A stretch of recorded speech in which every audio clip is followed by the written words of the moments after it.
Satu unit dump truck bermuatan 14 orang terbalik di depan salah satu rumah warga di Kampung Raba, Desa Wajakea Jaya, Kabupaten Ende, Nusa Tenggara Timur.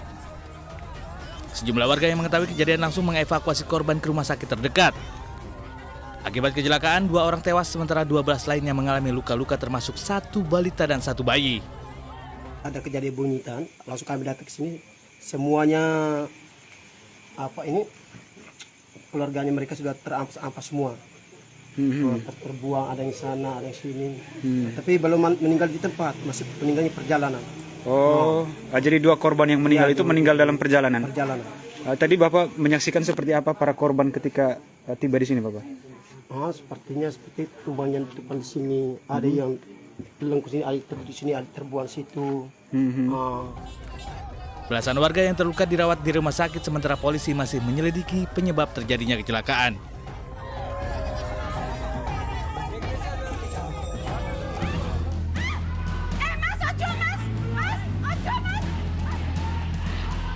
Bentrokan yang terjadi antar masa perguruan silat ini terjadi di beberapa titik di Kota Madiun, di antaranya Jalan Basuki Rahmat, Kelurahan Tawang Rejo, kawasan sekitar Stasiun Besar Madiun, hingga Jalan Candi Sewu. Masa dari kedua perguruan silat saling lempar batu, bahkan sebuah rekaman video amatir warga menunjukkan beberapa sepeda motor rusak akibat bentrokan. Kejadian berhenti setelah aparat berhasil melerai. Infonya sebenarnya dari pihak kepolisian harusnya sudah bisa antisipasi karena infonya itu sudah 2 hari yang lalu itu ada info masuk di kalangan saudara-saudara tunas muda yang Bojonegoro, Subang, Lamongan, Kediri, Kertosono, Nganjuk diset untuk drop Tawang, bledos Tawang. Ternyata kejadian di Tawang. Diketahui bentrokan terjadi setelah masa dari salah satu perguruan silat menggelar halal bihalal dan berkonvoi di Kota Madiun. Dalam perjalanan pulang, konvoi massa melintas di basis massa perguruan silat lainnya hingga terjadi bentrokan.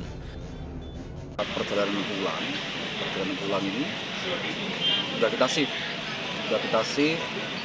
Kloter pertama, kloter kedua, ada masalah kloter ketiga. Kloter ketiga tiba-tiba ada lemparan batu yang akhirnya timbul eksiden, saling lempar. Bentrokan ini merupakan yang kedua kalinya dalam sepekan terakhir.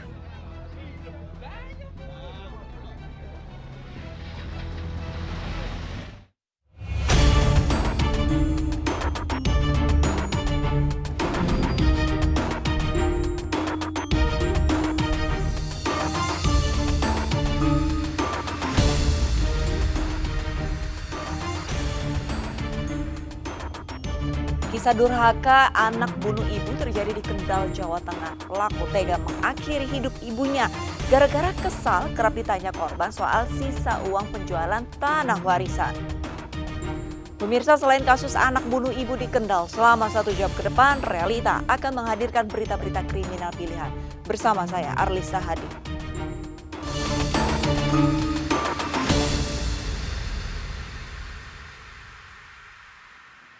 Polisi menemukan sehelai kain coklat di lokasi penemuan mayat perempuan di selokan di daerah Kemang, Kabupaten Bogor, Jawa Barat. Diduga kain ini milik korban yang identitasnya belum diketahui.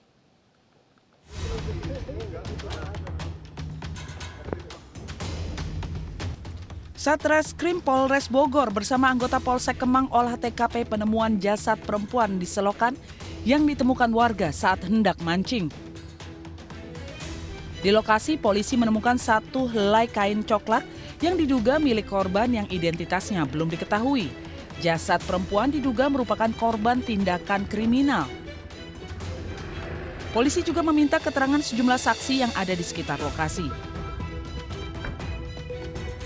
Untuk mendalami terkait adanya temuan mayat yang diketahui pada hari Sabtu tanggal 21 Mei sekitar pukul 15.00. Untuk saat ini kami melaksanakan kegiatan olah TKP, kemudian melakukan penyelidikan, kemudian tadi kami menemukan sehelai kain yang berujung yang digunakan korban. Jasad seorang perempuan ditemukan di selokan sebuah perumahan Desa Tegal, Kecamatan Kemang, Kabupaten Bogor, Jawa Barat. Mayat tanpa identitas ini pertama kali ditemukan warga saat hendak memancing. Warga yang melihat sempat mengira mayat tersebut adalah bantal. Petugas membawa jenazah wanita ke Rumah Sakit Polri Kramat Jati, Jakarta Timur. Desa Mabodo, Muna, Sulawesi Tenggara merusak satu unit mobil setelah pengendaranya menabrak pengendara motor warga setempat. Beruntung pengendara mobil berhasil diselamatkan ke Polres Muna sebelum menjadi korban amukan massa.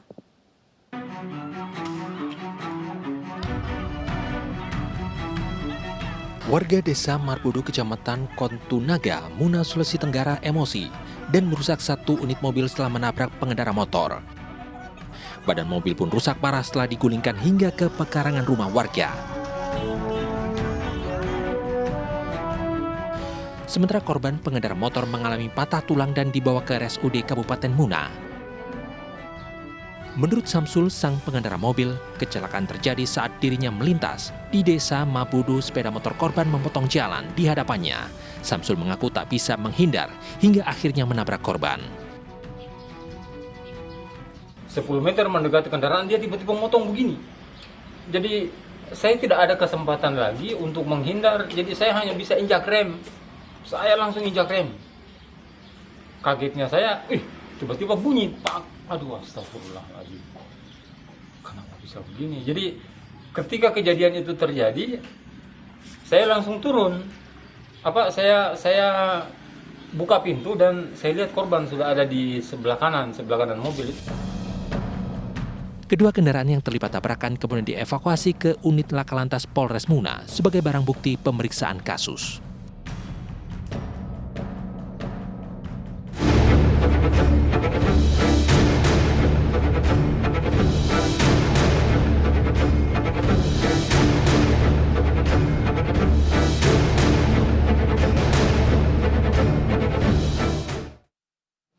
Sering ditanya soal sisa uang warisan, seorang anak di Kendal, Jawa Tengah tega membunuh ibu kandungnya.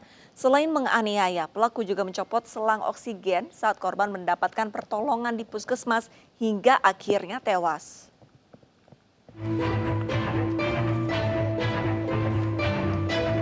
Sunarto alias Tumian, warga Korowelang, Anyar, Cepiring, Kendal, Jawa Tengah hanya bisa pasrah saat digelandang petugas Reskrim Polres Kendal. Pelaku ditangkap berdasarkan hasil tes DNA dan rekaman CCTV di Puskesmas Cepiring. Pelaku merupakan anak kandung korban yang kerap merawat dan memberi makan. Pelaku gelap mata hingga tega membunuh ibu kandungnya lantaran terus ditanya perihal sisa uang penjualan tanah warisan. Tidak hanya menganiaya, pelaku juga mencopot selang oksigen yang dipasang hingga akhirnya korban menghembuskan napas terakhirnya. Hanya dengan uang warisan atas penjualan tanah senilai 112 juta yang sudah dipakai, yang akan dilakukan oleh yang bersangkutan atau istrinya hingga 10 atau 8 juta. Dan hal itu masalah yang bersangkutan sehingga percobaan dengan ibu kandungnya di malam itu, dan yang bersangkutan memukul dengan benda tajam berupa duit, ini berupa buktinya sebanyak 3 kali dan ada beberapa kali lebih parah. Polisi menyita barang bukti sebilah sabit, kaos milik pelaku, pakaian korban dan sepeda motor milik pelaku. Akibat perbuatannya, pelaku bakal dijerat dengan pasal 340 KUHP atau 338 KUHP dengan ancaman pidana maksimal 20 tahun penjara.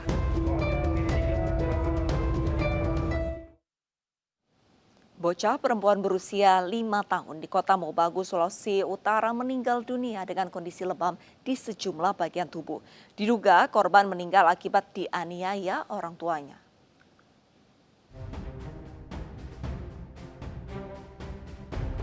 Bocah 5 tahun di Kecamatan Kota Mobagu Selatan, Kota Mobagu, Sulawesi Utara meninggal dunia dengan kondisi lebam di beberapa bagian tubuh.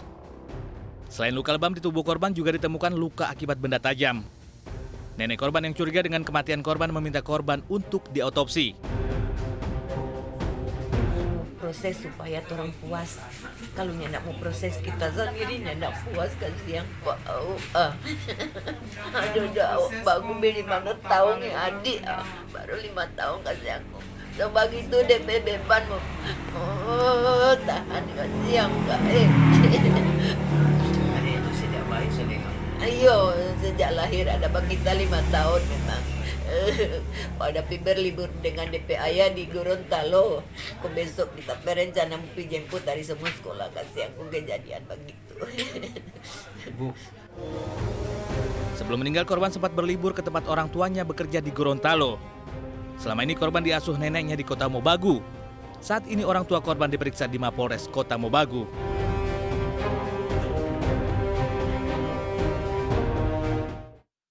Setelah sempat ditemukan tewas dengan cara gantung diri, polisi memastikan bocah asal Karawang merupakan korban pembunuhan. Polisi mengungkap dalam pembunuhan yang diketahui adalah kakak ipar korban.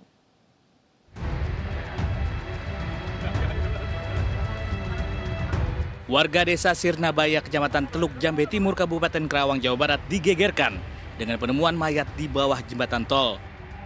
Saat ditemukan warga, kondisi korban dalam keadaan tergantung. Menurut saksi, korban yang diketahui berinisial S kesal dan tidak terima dimarahi oleh kakak kandungnya sendiri. Ceritanya kakaknya bangun pagi-pagi, kita mah kan belum bangun. Dia ladangin bensin, bensinnya itu ada yang hutang 1 botol. Diomong sama kakaknya. Jadi gimana ya? Pundung Pak, pundung. Dari hasil olah tempat kejadian perkara, polisi menemukan sejumlah luka lebam di sekujur tubuh korban. Polisi pun mengungkap peran yang ternyata kakak ipar korban. Itu merupakan keluarga sendiri yang merupakan kakak ipar daripada korban. Nah, motivasi dari pembunuhan ini memang ada beberapa kejadian yang melatar belakangi diakibatkan sikap dari korban sendiri sehingga kejengkelan timbul daripada tersangka sehingga terjadilah penganiayaan yang mengakibatkan korban meninggal dunia. Selanjutnya pelaku ditahan di Mapolres Karawang untuk menjalani pemeriksaan lebih lanjut. Pelaku dijerat pasal tentang perlindungan anak dengan ancaman hukuman 15 tahun penjara.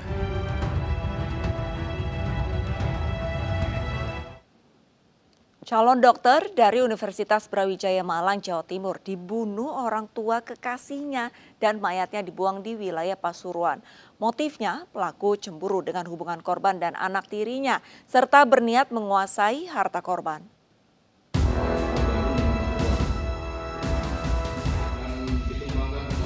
ZI 38 tahun ditetapkan sebagai tersangka pembunuh calon dokter mahasiswa Universitas Brawijaya Malang, Jawa Timur, Bagus Prasetya Lazuardi. Kasus tersebut terungkap setelah polisi curiga dengan jual beli mobil yang tidak memiliki surat-surat. Mobil tersebut merupakan mobil korban yang dibawa pelaku usai pembunuhan. Berdasarkan penyelidikan polisi, tersangka ZI telah merencanakan pembunuhan Bagus yang merupakan kekasih putri tirinya. Pelaku bersiasat ingin membelikan oleh-oleh untuk dibawa korban pulang kampung. Untuk itu ZI meminta diantar korban ke wilayah Tulung Agung. Namun saat berada di kawasan perumahan Bumi Mondoroko, Kabupaten Malang, pelaku menodongkan pistol mainan ke arah korban dan memaksanya memberikan ponsel miliknya. Menurut pelaku, dirinya emosi saat mendapati isi pesan korban yang tidak senonoh kepada putri tirinya. Korban kemudian dianiaya di dalam mobil hingga tewas dan mayatnya dibuang ke semak-semak di pinggir jalan di wilayah Pasuruan, Jawa Timur. Pelaku kemudian membawa mobil korban dan berniat menjualnya. Menurut polisi, motif pelaku membunuh mahasiswa kedokteran tersebut lantaran pelaku cemburu dengan hubungan asmara korban dengan putri tirinya. Kepada polisi, pelaku mengaku diam-diam memendam rasa kepada anak sambungnya. Tersangka dikenai pasal berlapis dengan ancaman hukuman 20 tahun penjara. Di motif yang lain yang kita temukan sampai saat ini adalah tersangka ini selaku ayah tiri dari pacar korban memiliki rasa suka terhadap anak tirinya.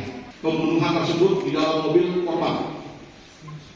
Setelah dibunuh dengan cara membekap, menutup dengan plastik sehingga tidak bisa bernapas, kemudian menekan dadanya dengan lutut di jok. Korban dibuang di daerah Pasuruan. Tujuannya untuk mengaburkan proses. Sampai suka sama anak tirinya, Pak? Memang suka? Enggak, sayang berlebihan, Pak. Yang berlebih. Apa? Sayang yang lebih. Sayang lebih. Kenapa kok akhirnya dibunuh, Pak? Tipu.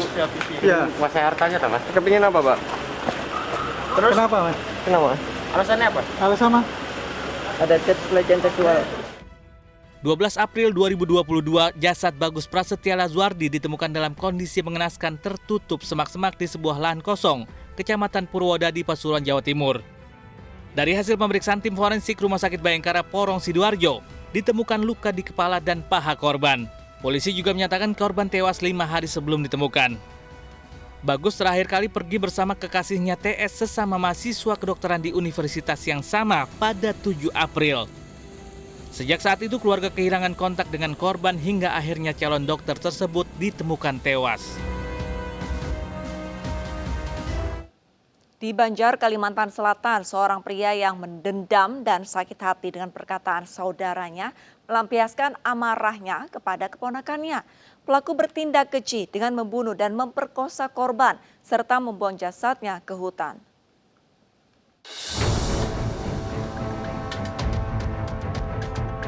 Polisi sudah menetapkan RF sebagai tersangka kasus pembunuhan yang disertai pemerkosaan terhadap keponakannya sendiri. Pria 27 tahun ini menghabisi korban dengan cara mencekiknya dan kemudian membuang jenazah dan memutilasinya. Dari hasil pemeriksaan, pelaku mengaku memperkosa dan membunuh korban karena sakit hati kepada orang tua korban. Aksi keji itu dilakukan RF saat korban menonton TV di rumahnya yang bertetangga dengan rumah korban. Dari hasil pemeriksaan kami menyatakan bahwa dendam dengan bapaknya, di mana bapaknya dulu pernah ngomong bahwa mamanya itu atau orang tua perempuannya si tersangka baiknya di dalam aja, baiknya di luar aja, tapi di dalamnya jelek. Kejahatan RF terbongkar setelah polisi berhasil mengidentifikasi kerangka dan rambut yang ditemukan di hutan akhir pekan lalu. Ternyata kerangka badan dan kepala yang terpisah ini milik seorang bocah perempuan 10 tahun yang sempat dilaporkan hilang sebulan sebelumnya. Pemeriksaan polisi pun mengarah ke RF sebagai orang yang terakhir bertemu korban. Meski masih memeriksa RF, polisi bakal menjeratnya dengan pasal pembunuhan dan perlindungan anak dan terancam hukuman 15 tahun penjara. Dari Kabupaten Banjar, Kalimantan Selatan, Sairi, iNews melaporkan.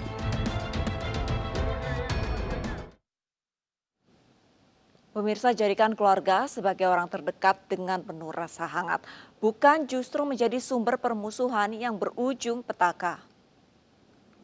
Dipicu rebutan lahan parkir, seorang pemuda tewas dikeroyok selengkapnya sesaat lagi. Tetaplah bersama Realita.